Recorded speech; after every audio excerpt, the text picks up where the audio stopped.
All right, welcome everyone.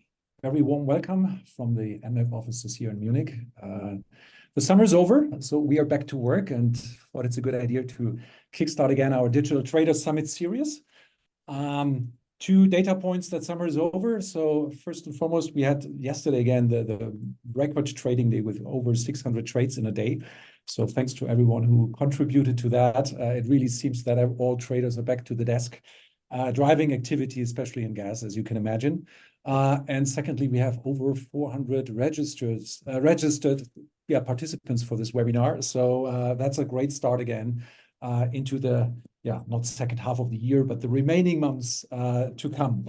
And we thought it's a good time again to talk guarantees of origin. For us, enmacc, the frankly strongest growing segment since we relaunched it on Intender. So already 150 companies successfully trading on it and regularly trading on it. That's more than we had expected. And so we launched as well GoOs yesterday on the platform to establish a wider scope. I keep it very short from my side before, as always, I hand over to a guest who knows much more about it than I. That's Pal from Granular, who will join us. I just want to use just a second before I hand over to share the screen and introduce a little bit by showing the price development we see at the moment in the market. I think most of you are aware of that. We're publishing these prices on the website.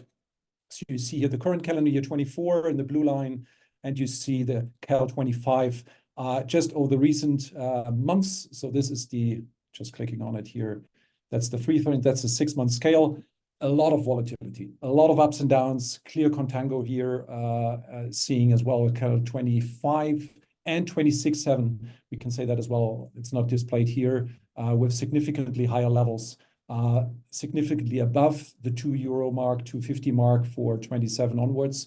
But yeah, the line for this year is a little bit depressing. And before we just answer another question, should you buy now or not? We want to introduce a little bit more the topic. I find it super interesting that we have here a discussion around qualities. It's not one standardized contract in the market. There's a lot of variety. There's a lot of labels in there with regional and technology specificities, which should find their way into different prices and make an educated decision possible from buyers. So we want to look into the little bit more granular structure of the market and seeing different price points and developments. And that's just the introduction to hand over to Pal. Floor is yours. I'm taking over later again for a discussion. So I'm inviting everyone to participate through the Q&A or the chat function. I pick up the questions and try to feed them into a conversation with Pal. So we get started with the presentation and then hopefully have enough time for good Q&A. Thanks for joining us. I hand over.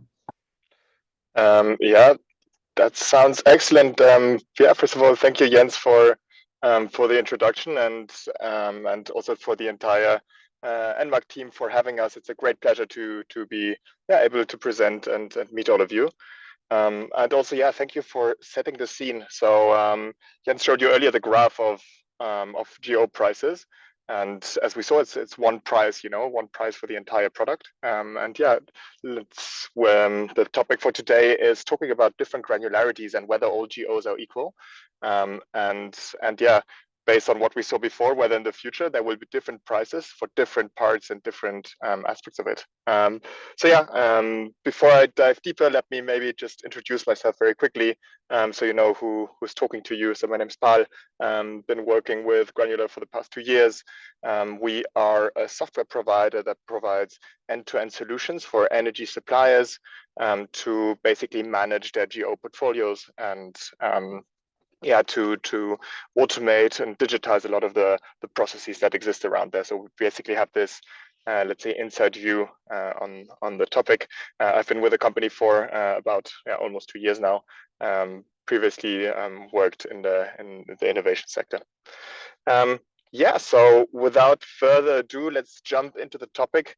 And I'll kick off with an introductory slide to repeat what GOs or GOOs, there's obviously different names in the for the product, what they are, and everyone here in the call would probably know it, but there's a few facets and aspects that I'd like to highlight, so I'd still like to go over it So as you can see, we represent the energy market here with two different streams. On the top, you can see the physical energy flow. So energy gets produced by the generators, gets into the distribution grid and then to the consumers. So that's the physical, what's happening in the physical world. And on the bottom, what we can see is basically the certificate system, the GoO system, that tries to model the idea behind it is that it models the physical behavior in order to trace who has used which energy. And you all know how this system works, right? So for every unit of power, for every megawatt hour produced, a certificate gets issued and can then get traded between different parties, for example, over enmacc or like over the counter, and then gets cancelled in the name of the consumer, so that the consumer can prove that he used green energy. And what I want to highlight here is that this basically this representation of the physical world down here is only obviously as close to the physical world as the rules that get set around it. And as we'll dive deeper, you'll see that, or as you all know, the rules are set up in a way where it's not always very close, right? So, for example, that matching can be done over an annual period, whereas in the physical grid, obviously, you need to have everything happens in parallel, right? Consumption and production have to happen at the same time. But in any case, if we look at the current GoO market and how it's been developing, we see that that the demand for volumes is raising very fast and very significantly. So between 2018 and 2023, so the last 6 years, we've had 84% growth in terms of GOs or HKN, the German GOs that got cancelled. So that corresponds to about 180 terawatt hours, and it's a growth of over 10% year by year. So it's growing massively, and we don't expect this to slow down anytime soon. Obviously, this leads to prices generally going up. There's several factors to that. So first of all, because the demand is rising, as we showed on the previous slide, there's different reasons for that. For example, there's the RE100 standard that especially larger industrial companies use in order to demonstrate their willingness to become net zero and to consume green energy. And this RE100 standard sets rules around consuming green energy. There's also the CSRD reporting that requires companies to do their ESG reporting, so they need to show where their energy came from. You all know these words and systems, the GHG protocol, after which companies can basically reduce their Scope 2 emissions by canceling GOs. So all of this drives demand basically across Europe. In Germany specifically, we have, for example, the Strompreiskompensation that many of you will have heard of, which is basically a subsidy that energy-intensive companies can get from the state in order to offset some of the higher energy prices in Germany. And in order to get that, you also need to cancel GOs, specifically GOs with very high quality.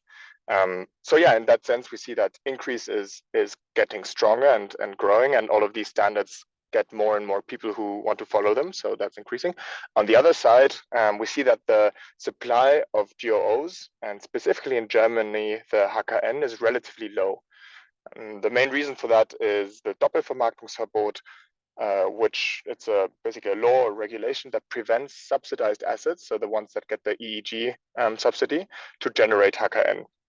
There's a few exceptions around that. For example, assets that are older than 20 years don't get the subsidy anymore. So after that time period, they can then generate HKN. And assets that are under PPA, they can opt out of, or they can basically, if they don't get EEG because they are under a PPA, they can generate HKN. And that leads to a very strong limitation of available HKN, specifically from Germany. And those that exist are usually under PPA, so there's a direct offtake contract. So they are usually not on the open market, so to say, but they they directly belong to an off-taker. Now, if we try to put this into some numbers, obviously, I mean, basic economics, rising supply and low rising demand, low supply leads to high prices. On the right, you can see basically a scale of the prices for Italian GoOs. That's the one where you can basically find the best transparency, but it behaves quite similarly for other countries. We saw the price hike, so it was a few cents until a few years back, until we had a price hike until end of 2022, 2023. We've seen that the prices have actually gone down a bit since, but as Jens said in his intro, that enmacc sees that forecasts are also going back up again. So yeah, there's a lot of volatility in there because there's still some quite strong intervention from policy side and regulation side, which can shake up prices quite strongly. The two price points that we see here are by Ecos, who say that they have two scenarios, and they predict that the prices will be between 5.5 and 7.5 euro per megawatt hour in 2030. And where it'll land in the spectrum is basically anyone's guess. So yeah, there's still a big lack of transparency around it, as many of you will experience. At the same time, we see that there's big pressure around what 100% renewable energy, or Ökostrom, how we call it in Germany, actually means. In Germany, there's a big transparency problem around it because it's green power, or like these offers get publicized or marketed as 100% Ökostrom. However, it's not always very intuitive what it actually means. And we see that there's more and more education in the market, increasing levels of education in the market, and people criticizing the current system because basically they say that it's misleading consumers, and that the rules should be set stricter as they are at the moment. Let's put this into a number, what people say, because one of the criticisms is that international trade of GOs is basically not restricted into Germany. That's one of the main criticisms. And if we look at this in numbers, this graph obviously contains a lot of information. I'll just pick out a few to basically put this into perspective. In 2021, 120,000 HKN, or like GOs got cancelled in Germany, so around 120 terawatt hours, which corresponds to roughly a quarter of the German power consumption in Germany. So 25% of the power were legally green. By the way, we have been working on the numbers until 2023. Basically, the same curve goes on. So those numbers are not fully up to date, but you can imagine the curve just continues just like the years before. So in essence, 120 terawatt hours of officially green consumption. If you now look at the dark yellow graph that shows the imports, you see that basically all of these volumes can be covered by GOs being imported. And if we look at the yellow bar, that's the imports, the part of those that come from Norway. So we can see that Norwegian imports for Norway cover 3/4 of the green consumption in Germany, which is way more than the physical grids are able to transport from Norway to Germany. This small little graph, the gray bar here, represents the GOs cancelled in Germany that were actually issued by German assets. We see that that's only 15% of the total consumption, or total green consumption. So yeah, we see that there's a big disconnect as to what's happening in the grids and what's happening in the GO system. That is, the idea of it is that it models the physical grid, and people are asking for more transparency there.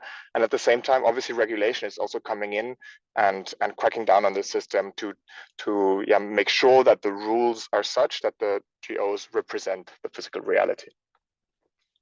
As I mentioned before, this leads to increasing pressure on the GOO system because so far we see that it's mainly one single commodity. So it's 100% green or it's not green at all. There's mainly one price in the system at the moment, which the lowest price is usually for Norwegian hydro, right? So that's the price that gets basically set. And we see that in the future this will become different as awareness for different GO qualities is raising. We see a pull from the market, so end consumers asking for higher quality GOs. That's on the one hand, and on the other hand, we see a pull from the regulator, from the regulator to make the rules stricter, and that obviously also drives a differentiation between different qualities of GOs. Now, what do we mean by different qualities of GOs? There's different levels different dimensions that we could look at. And yeah, as customers, as the price for their GOs went much higher, so a customer that was paying a few cents on their GO a few years back is now paying a few euros on their GO. So they want to know exactly what the quality is and where it comes from. And quality can have different dimensions. So some influences on the quality and thus on the price or the value of the GO can be, first of all, the attributes that are on the HKN itself. So that can be the technology on the asset, and that can be the geography, so where it comes from. Ideally, obviously, the closer the generation is to the consumption, the higher the value is. Then we have the age of the asset. And then the production month. So obviously, ideally, the highest quality GO is when the generation and the consumption were actually in the same month at least. Then we see, so that's what's on the HKN itself, so the official document. Then we see some additional labels. In Germany, the two biggest one are for sure, or probably TÜV Nord 1304, which requires the assets to come, amongst others, and some of the assets to be new assets, newly built assets. So it restricts the use of very old assets, very old hydro dams in Norway, for example, and forces people to use assets that have been built in the past, part of it 6 years or 12 years. Similarly, there's TÜV Süd E01, which sets quality standards. And so GOOs that can be attributed the certificate have a higher value than some that have not. There's also other criteria, for example, the optionale Kopplung criterion in the HKNR, in the registry, that enables companies to get the Strompreiskompensation, the subsidy that we talked about earlier. And the quality restrictions here are actually quite high. So the consumption needs to come from the same area. So it needs to come from Germany at least. It needs to be in the same month. There needs to be a PPA. So that again, a HKN that can be attributed this quality stamp basically of optionale Kopplung has much more value to the consumer than one that hasn't. And what we expect to see is that in the future, all of these different qualities will have an impact on the price of GOOs, so that there won't be just, at the moment it's mostly considered like one single commodity, and that in the future this will be much more differentiated. Now, this obviously adds a lot of complexity. So until now we've been talking about technology, geography, age of the asset, and so on. There's another dimension that we barely touch upon, which is time. And we see that regulation is coming in to force the system to have more granular time matching between consumption and generation, so that consumption and generation have to be closer to each other. At the moment, you can cancel, you have this 1 year period, right? So in theory, you can, or like in practice, you can say that if right now in Munich it's quite sunny, assuming that I have I don't know, an air condition running, my consumption now can be fueled by, I don't know, a wind turbine from November, right? Which in the future won't be necessarily true, and we see that regulation is making these matching time frames in which you can match shorter. Switzerland, for example, just moved from an hourly matching to a quarterly matching system, so you cannot use winter consumption for summer production, for example, and so on. And so we see that these will be closer, like for example, next step a month or a day, or even down to the hourly or sub-hourly level. You also see regulation, for example, for green hydrogen. There's the Delegated Rechtsakt, the delegated act that mandates that that from 2030 onwards, green hydrogen can only be called green if there has been an hourly matching between the generation and the consumption. So that's if you want the strictest form of granularity, of time granularity, if you have to match every hour or even quarter hour. And when we talked about adding a lot of complexity before, so between geography and all of that, if we now add this dimension of time, and this obviously elevates the complexity even much more, and sets a different price for every GO and every hour, which is also the reason why regulation is pushing towards hourly matching, because the regulator wants to emphasize that different generation at different times has more value than at other times. Power generated or delivered to the grid in times of a Dunkelflaute and when there's no wind and no sun should be more valuable than when, let's say, lunchtime in summer when there's an overproduction of solar. And yeah, the market could take care of that. If you move to hourly certificates, then you have obviously this pricing comes in basically for the market. But we also see, for example, the GHG protocol, which is the standard by which companies publish their scope 2 emissions, so basically the emissions due to power. They're currently revising the standards so that they don't allow annual matching in the future, and will probably also move to a system where the hourly matching has to be at least shown transparently to at least have awareness. You don't have to be 100% green on the hourly level because that would be unrealistic, but you have to at least know what your score is on the hourly level. As the complexity then grows and you have different products for different qualities and different times, obviously a lot of things get more complicated in the workflow and how you manage your GOs. And this slide basically shows you a bit what we do at Granular. I don't want to dwell on it too much, but just so you understand where we are positioned, and this may be also inform your Q&A questions. So basically, what we do is we integrate a lot of the data from the registries, from the different markets where you can buy the GOs, for example, enmacc, but also your normal OTC trades, integrate with auditors, make all of this data basically available to you, and so you can share this with your customer and manage everything better. So that's the position that we have is more on the managing processes. So yeah, and if you have any questions around that, I think that for sure would be very interesting to talk about in the Q&A in just a minute. So to summarize, yeah, GOs in Germany are heading towards a more complex world where there's a lot of differentiation between different aspects and different products within this commodity or different aspects of it. However, this is obviously also a great market opportunity because if you're well set up, then that's something you can make use of. Summarize, the price of GOs have increased tenfold over the last few years, and even if it's gone down, there's a lot of volatility that has to be managed. The complexity and time spent on those issues is increasing. The regulation is coming to and will make this even stronger, but with a right setup, with good processes, with good access to market, these risks can be managed and also be turned into a great opportunity. Mm-hmm. That will be it from my side, yeah, I'd leave it at that. Thank you, Pal, for your attention.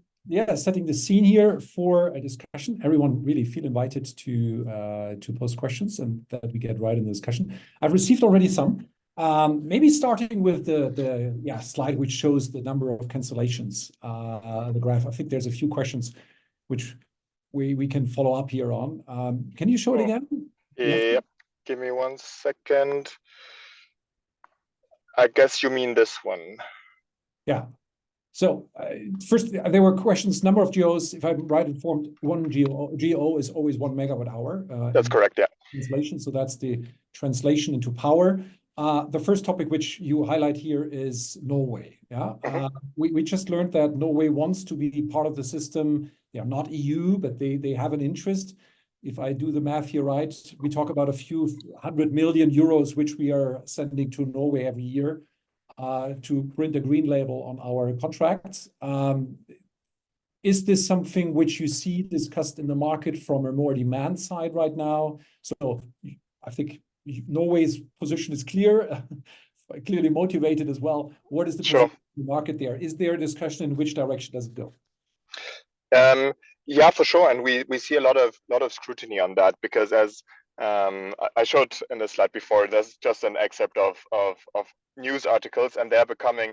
I'm basically managing this. I'm checking this out every once in a while to see how many people are talking about it, and it's getting increasing. This entire idea of a power, in theory, a power that is called green, and there's green power in the grids in Germany. I mean, there's over 50% green power in Germany and in the physical grid, but in the GO market, it's just not represented because the way that the rules are set up. And people are getting increasingly aware of that. And there's, as I mentioned, there's two different things. There's the pull from the consumers. So as the energy consumer, and I'm talking here B2B consumer mainly, the B2C, usually they are well, it's much smaller volumes, and they're usually less educated. It's more the power manager at a large corporate who buys green energy, who sees that prices have skyrocketed even for Norwegian hydro, but at the same time he's afraid, even if Norway now stated the position that they would stay in the system, they still want to hedge against that as well, right? So, and they want to be able to show that they actually use power from Germany, that in case that regulation comes in and you have to have, I don't know, matching scores for at least X% of German power, or let's say that they want to have a TÜV certification that requires them to buy German power, they want to be set up there, and that drives to a pull to more these German GOs. That's a pull part, and then obviously there's a regulation part. But in this slide, we see, I mean, I'm not an expert, but it appears to me that there is a contradiction in there, that we, in the German market, we have the Doppelvermarktungsverbot, which basically is an idea of we want to look for additionality, a term we know as well from the carbon trading. So we want to enable additional capacity, additional projects. And the Norwegian power is not really additional projects coming to the market. It's very much an installed base. So that's, to me, an obvious contradiction which can be solved, improving probably the quality of the whole system here. Beyond that, here you talk about imports and exports. I know it's a super complex kind of picture. Who's selling to whom in Europe? But maybe we got some questions regarding, are all GOs equal regarding the origin of their country? So one question was pointing to Greek GOs, which cannot be cancelled in the German registry. Without making it too complex, is there a message? How do we have to see the market there? So for Germany specifically, there's like a obviously very clear differentiation between the GOs with the highest value or highest perceived value are the ones that come from Germany for obvious reasons, because there's certain certifications that you can only get if they're German. And for example, the Optionale Kopplung requires it, so this quality standard requires it to be from Germany. And then there is basically all the rest, because Austria kind of there's different certifications that also allow for Austria and Luxembourg actually. And then beyond that, if you go beyond that, from the demand side, there's no big difference whether they come from Norway or Spain. We see a lot of import from Spain because there's obviously a lot of installed solar, but there the perceived value, the difference in perceived value is not huge.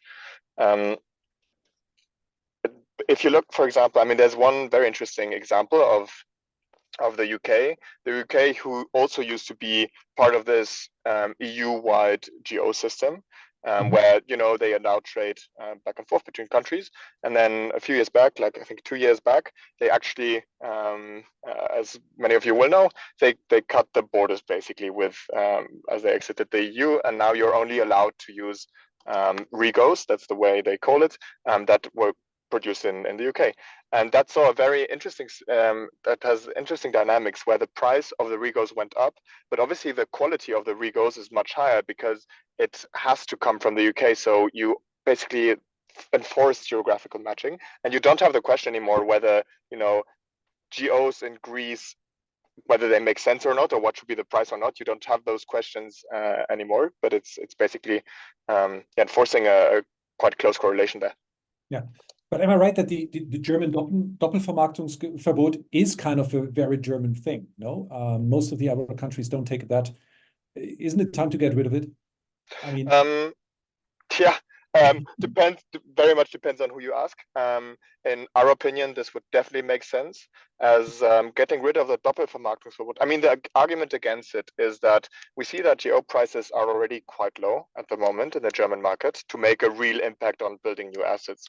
And the argument against it is that as soon as you then also generate GOs from all the German assets, it would increase supply, thus decreasing prices. But on the other hand, getting rid of the Doppelvermarktungsverbot would lead to much higher quality of the model, of the representation, right? And the question is, do you want a model with a moderate price or like a pretty high price that represents something that is not true in real life, or do you want something that where prices could go lower, but it's actually a good representation? And abolishing the, or getting rid of the Doppelvermarktungsverbot could come in a package with also different regulation that also then steer the impact on the market. For example, if you get rid of the Doppelvermarktungsverbot, but have mandatory matching scores for power from Germany, for example, that would kind of similar to the UK, that would kind of, you know, guide this into a direction where prices can get maintained. And yeah, that's very unique German thing. Other countries solve this differently. For example, France has the same problem, right? They subsidize renewable assets, and they don't want to do a double subsidy, right? Through the subsidy and when building the assets, and then through the GOs.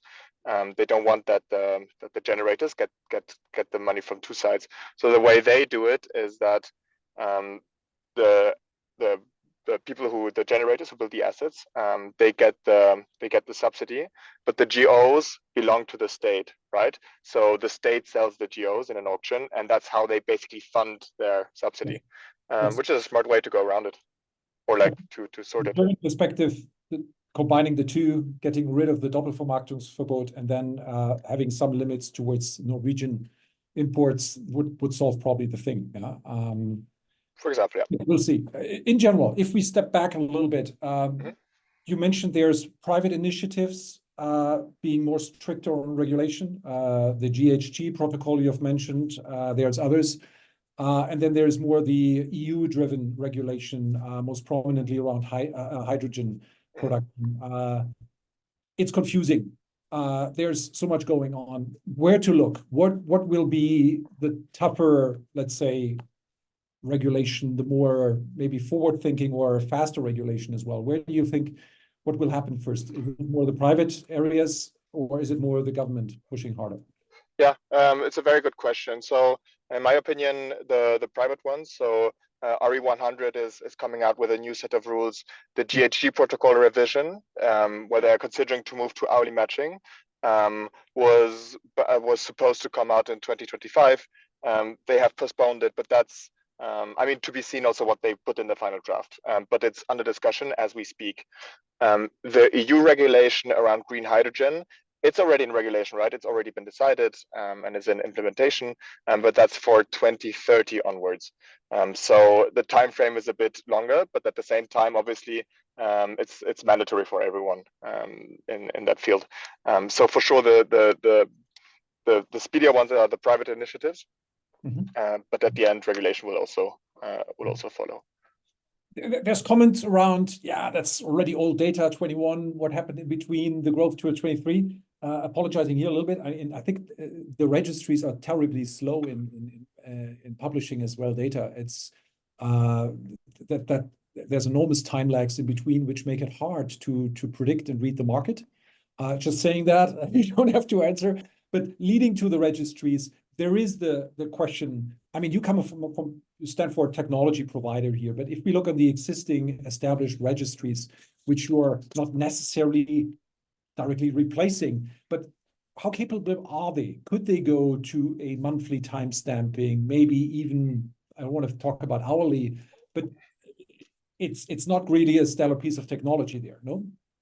Yeah, absolutely. And that again depends country by country, and Yeah. each country can decide for themselves how they want to run the registry. And there's actually software providers out there who build software for registries and basically sell it to the issuing bodies and the providers. And that's solid software that's really well built, and that can also um, manage this hourly transparency, or they're building it out as we speak.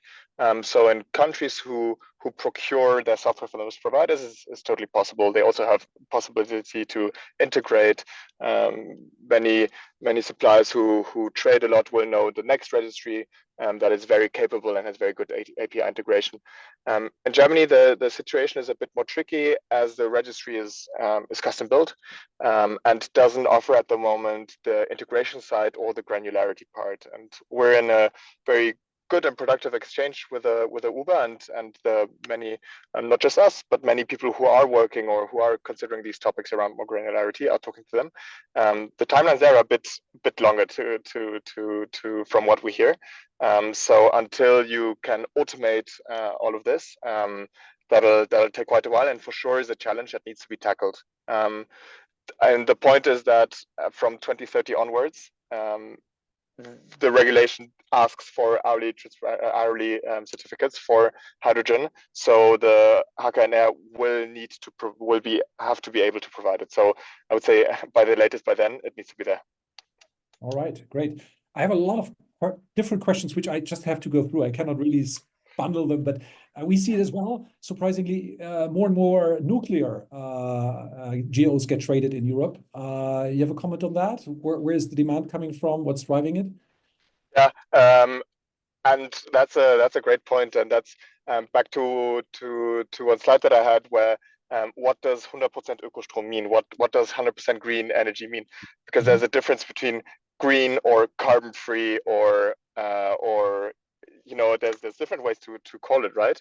And that's the part where transparency will play a key role. It also obviously depends on what people want to report or what their goal is. If their goal is to just report zero scope 2 emissions, then nuclear might do the trick for them. But in Germany, for example, obviously people are very skeptical about nuclear. So I think that's something that in Germany or from what we've seen, we see less GOs from nuclear being used here. Yeah, it's an interesting remark. I mean, there's in general a strong connection, a more and more established connection between CO2 emissions and the use of green power certificates. So we have seen a strong and very visible debate now as well from the large data center operators like Google, Amazon, etc., driving the emissions discussion. How do you count them? How do you account for them? And how do you measure your exposure in a certain direction? Is this directly affecting the use of guarantees of origin or more granular ones in the future? Absolutely, and specifically to your point, the players that you mentioned are the ones who are driving this the strongest. So especially if you look at Google and Microsoft, those are the ones who they are at the absolute forefront of asking for hourly matching. They know that they are some of the largest consumers of power, especially if you look at different regions like Ireland, where they I forgot the number, but it's almost like double-digit percentage of power consumption comes from those data center providers, and they know that they need to increase the transparency, because otherwise in the future this will basically fall on their nose, and they are at the forefront of driving and pushing for this hourly matching. There's also an ongoing debate. If you follow the Financial Times, there's been a big debate going back and forth around different ways to calculate your emissions. But yeah, those players are very actively driving this forward and trying to see solutions in order to have very strong rules that and very dependable rules to increase or have robust reporting systems. Quite frankly, my latest impression was a different one. They all canceled their targets for 2030 in terms of reducing their footprint in CO2.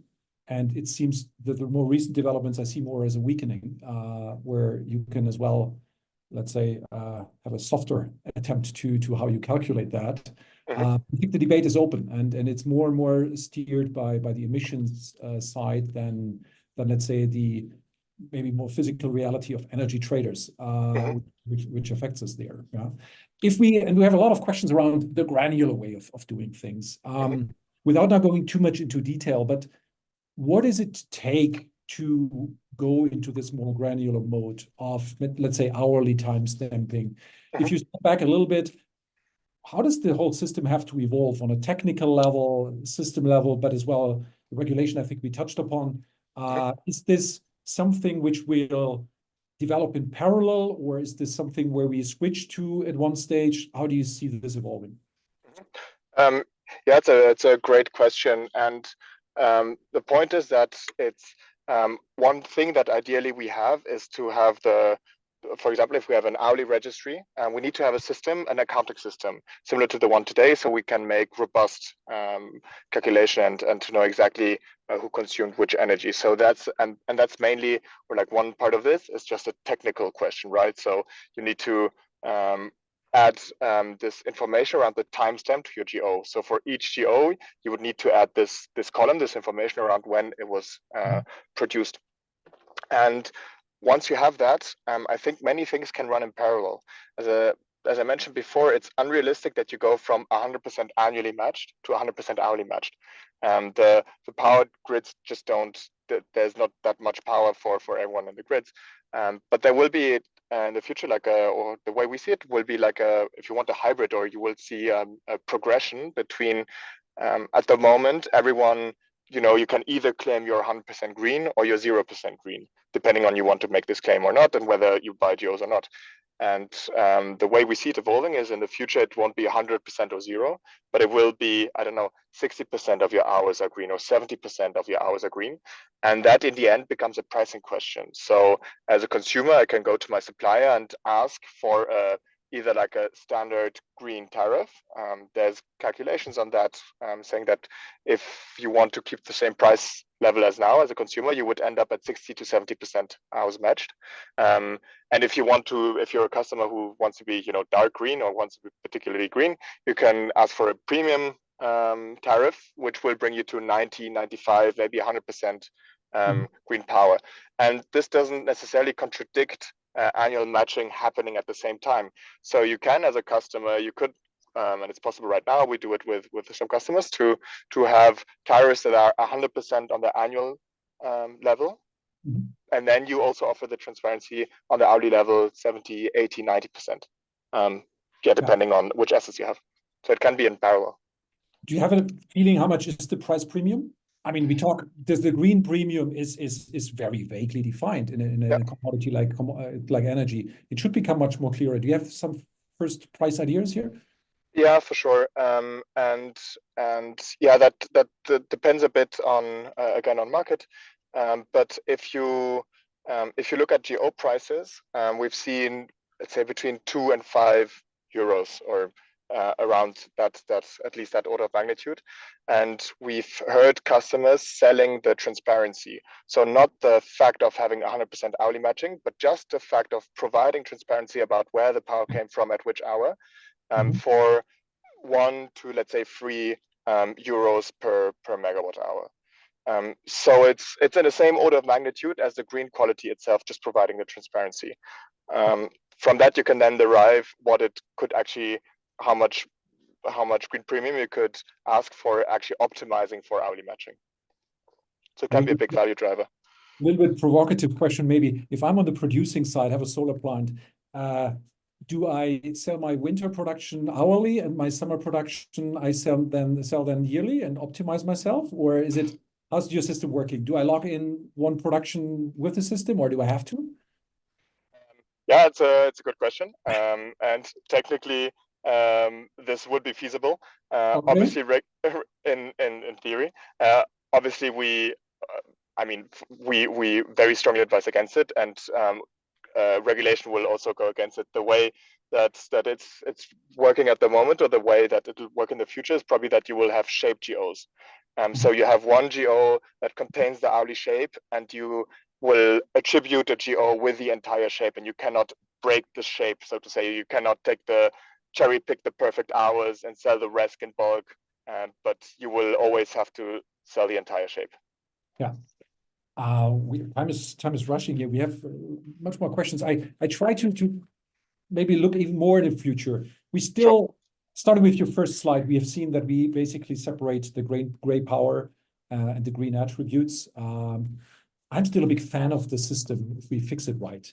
But if we say now that I think the first half of the year we had 52% renewables in Germany, so it's not the minority piece anymore, if you wish. Today, even in most PPAs, some are coming with GOs, some come without, and there's a separate kind of monetization.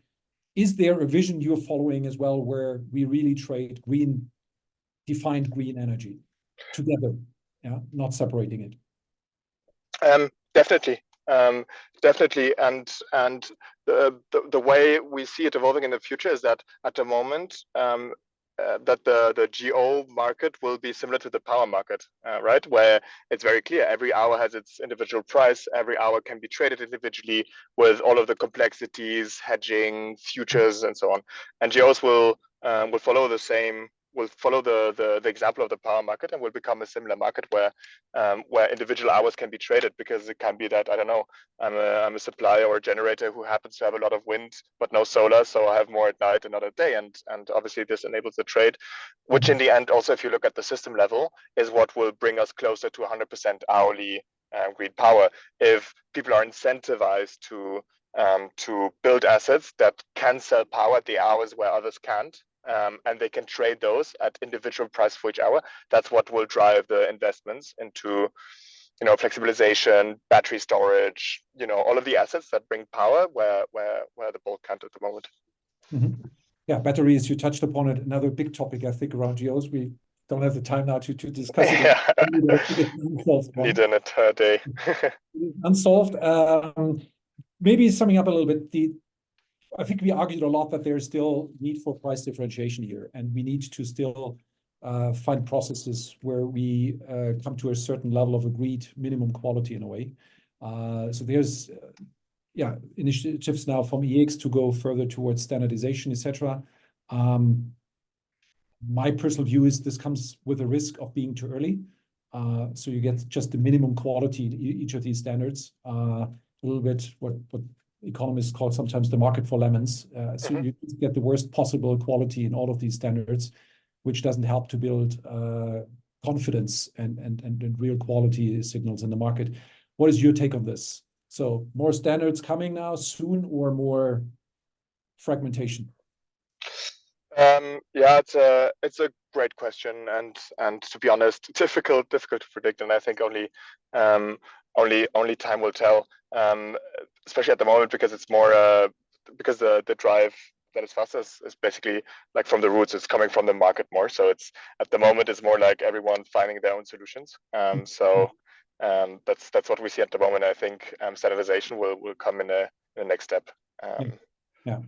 Now we see it. I can say what we trade, what gets traded on enmacc is roughly 50% of the volumes is, let's say, plain vanilla, more price oriented, I would call it. Then we have another quarter which reflects certain criteria around can be a certain well-known label, or it can be a geography or technology,